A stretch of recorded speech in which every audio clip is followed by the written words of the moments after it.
All right.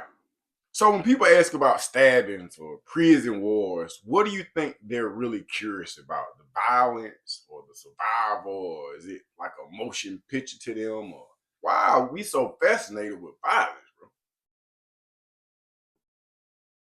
The people that like they're fascinated with are the one that want to be a killer, want to be a gangster. The one that can't be one, Yeah, so they live off of like looking at a gangster movie. Like when Scarface came out, yeah, everybody seen that want to be that. So they listen to prison stories and think it's sweet like that. yeah. And they just make them feel like, okay, them nigga doing it like that now. I want to go to prison to try this shit. And that's crazy to say because I was one of them same nigga. I wanted to learn the alto shuffle.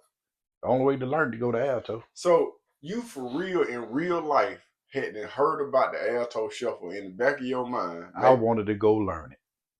We to be on Hollywood Road, slap boxing, throwing knees and bowl, saying, I can't wait till I get the alto. I can learn the alto shuffle. Why? Why? That's a different mentality. Yeah, a kid. I was thinking as a kid. Mm, mm, mm, mm. Now let me ask you this: how much of an impact do you think that the media and or entertainment had on that thought process, if any? But back then, all that stuff went on TV. It was people in the neighborhood coming out of alto. It was people, live people that I knew they had just got out. Hmm. And they were cowards in that motherfucker, but they just getting out telling me how they were throwing the knees and bowls in there.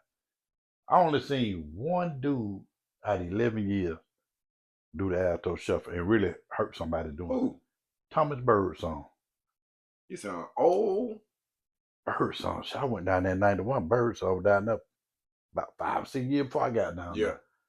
And he was the only person I ever seen in that time really do that shit. Cause everybody know how to do the dance. They just like doing the crip walk. Everybody know how to do the knees and bow dance, you know what I'm saying? Yeah. But when somebody get on your ass, all that shit go out the window and you be like this here. Bro, I ain't never tried that Alto Shuffle shit. I ain't that coordinated, nigga. I Yeah. can't even dance, bro. That's all it was, a That's dance. it. But I seen this dude, he really can beat you up doing this shit, dude. Okay, so I do gotta ask you this. This is from the listeners or the viewers. Can you give your top five I guess people at Alto that had hands? Ooh, shit. Techwood. He was from Techwood. I have Jermaine heard that name. Jermaine Seal Yeah. from Techwood. That's your number one. From Atlanta, from Techwood, every project had they hit. Okay. Jermaine Seal, he was that dude from Techwood. If you from Techwood, you come in the joint, that's who. If you from Techwood, Yeah. them your people right there. That was your kingdom right there. He was the guy. Like I'm from Hollywood Road. Yeah. And I got down there, first thing they say, Michael Simon, your little folks here. Michael Simon was Michael that. Simon. Yeah, he was that nigga from the goddamn from Hollywood Coast. He was that nigga. Every like project had their person. That's two on. You got some more? To Mechanicsville, Kiki. Yeah. Kiki would knife with the hand. Yeah. He was quiet but deadly. He would knife with the hand. And then Collie Paul, you had old Richard Menifee. He silly and You laugh remember for. these names like it just like y'all was Yeah, just cause these were good niggas. These niggas, they don't want to stab and dart. Them niggas want to throw them hands. Yeah. And Menifee, you see Menifee, man. Menifee was like this big, dude. Yeah. But fast. Yeah. That little Floyd Mayweather all day with them hands. Simple as that. Simple as that. Bang. Jermaine Seal, one hit a quitter. He was one of them niggas like that there. Mike Simon, same shit. Yeah. Then who else you had down there back then? From the country. Chunk. Yeah. That nigga, his name meant that shit. Chunk. He gonna knock the fuck out your ass. Yeah. One chunk is over with. Bang. And you had a nigga from Macon named B Fresh. Mm-hmm. B Fresh was the silliest nigga you ever want to see. Goofy shit. But that nigga hand, I don't know what happened to his right hand, but he had no feeling in it. Mm. So this nigga been so he punching brick walls in that bitch and ain't feeling this shit. It was somebody he lost the feeling in the hand or something. Yeah. Yeah. Who in the hell want to get hit by a sledgehammer?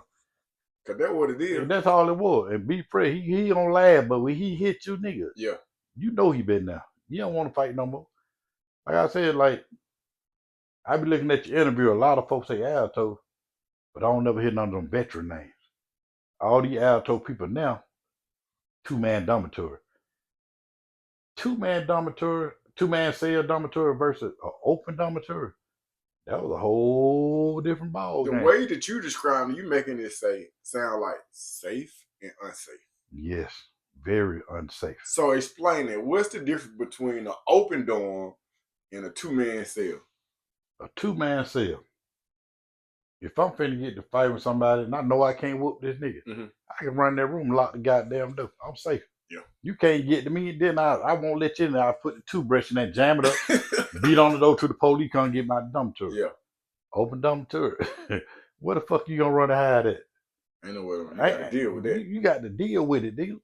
Everybody, like they let us go to the schoolhouse or the library during the daytime. Yeah. In the daytime, in the school and stuff, everybody like this. Sleep. At night, man, you got on 4 hoodies, 3 pair of pants, with a coat on, with a GED book up under this motherfucker, make sure nigga don't stick you in your chest, with about 4 skull caps on. You ain't see, ain't nobody see everybody on the bed the same way, like they're in a casket, peeking off from under the hoodie. Yeah. Everybody peeking out. Yeah. Anything hit that floor, everybody up. And you looking down because all your boots got to be at the end of the bed. So you see a pair of boots missing. Somebody run around this goddamn dormitory, dude. So everybody put on their shit at the same time now. And the way the floor was so slick and clean. Mm-hmm. You know the little blanket we had, a little wool horse blanket? Mm-hmm. Dude, get the blanket. Throw that bitch on the floor. Bam. Lay on his chest. The dude he want to get about 8 beds down. Yeah. He just lay on the floor. Slide. One push. You don't sled all the way through all these beds. Come up beside him, he at. Boom, boom, boom, boom. And shoot back down there, get in the bed. Just like that. It's just that simple. So you couldn't hide back then. With no hide. So that built warriors. That built a certain mindset. Yeah, and then like the shower. The shower was like a umbrella with 10 spigots. Oh, yeah. I'm trying to think of what else other count was like that. Yeah, ain't no hiding. You go in that shower, you butt cheek to butt cheek in this motherfucker, nigga. And I'm gonna tell you the craziest part about that shower. What's that? You got the shower with the 10 speakers around it. Okay. And you got a wall. Guess what's on the wall? What? The urinal. So a nigga coming there pissing, looking at your naked ass in the shower. And the nigga told me one day, like, I was on 14 for like a good week. Mm-hmm. And I'm in there pissing. So I don't want no drama. I'm pissing with my head up because I don't want nobody to think I'm looking. I'm like the hell. Yeah. Pissing this shit.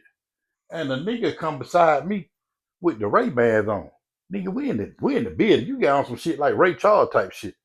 And he's standing beside me, bumping me. Shout it, look. I'm like, nigga, what? I'm studying looking at like, look at this, look at that soap going through the nigga butt cheek. I'm like, what the fuck? And the shit was weird. So the open dormitory was different. And then I learned you got to learn how to shit in open dormitory. If me and you cool, when I got the shit, I'm like, B, watch the door. Yep. And I'm going in that motherfucker. You taking off everything. You get butt, booty, ass naked just to shit. Cause imagine with your pants between your leg and then coming out that mop ring. Yeah. And butt shot when you can't even get up. So nigga be on the toilet butt naked and get what? The toilet side by side. Ain't no wall. It's 10 niggas sitting right there. Goddamn sitting there doing the parlay. One nigga sitting on the toilet right this close. Nigga on each side of your ass on the toilet. Hey man. Such. Yeah, man, I'm talking about and you sit toilet. I can't even concentrate like that. So if you had a complex about your manhood, boy, that shit gonna get it out you in that motherfucker. Well, nigga be holding their shit all day trying to go shit at 2 in the morning because they don't want nobody in there. Yeah. So that's why I said like them 2-man said that was a safe haven, nigga. Damn. That two man said that wasn't nothing but a safe haven. But the open dormitory. I want to compare it to something, but even when we was when I was at Hayes, you at least had a wall up between the stalls. Up the hill. And then at Washington, same thing. You had a wall up between the stalls. And then the shower was 4. So it would and then at that particular time, I can only man. I'm just thinking out loud, bro. Cause you know I never been in the annex at all. I never. Oh yeah, the internet, that shit was biting. And that shit was so old and shit. Like on the outside, Yeah, that shit like an old horror movie. it do look. But when you go on the inside of it, it's spick and span on the inside because Yeah. they make it clean up all the time. But outside, that shit like an old goddamn horror movie. So damn, do you respect niggas who was on some Thunderdome shit that was coming out in the 2-man cell? Cause those are two different worlds. The 2-man said, the only thing I say, it can be deadly if you stupid. Okay. Like when a nigga say, let's go ahead and get a head up. Yeah. That's stupid. Hmm. That's stupid. Go in the room and get a head up. Because Right. I've seen it. Because you might go in there with this person. You might can beat this nigga ass. Yeah. But that one weave and your head hit the corner of that locker. It's over with. Now you butt naked when you wake up. Looking That's stupid. And you locked in the goddamn room.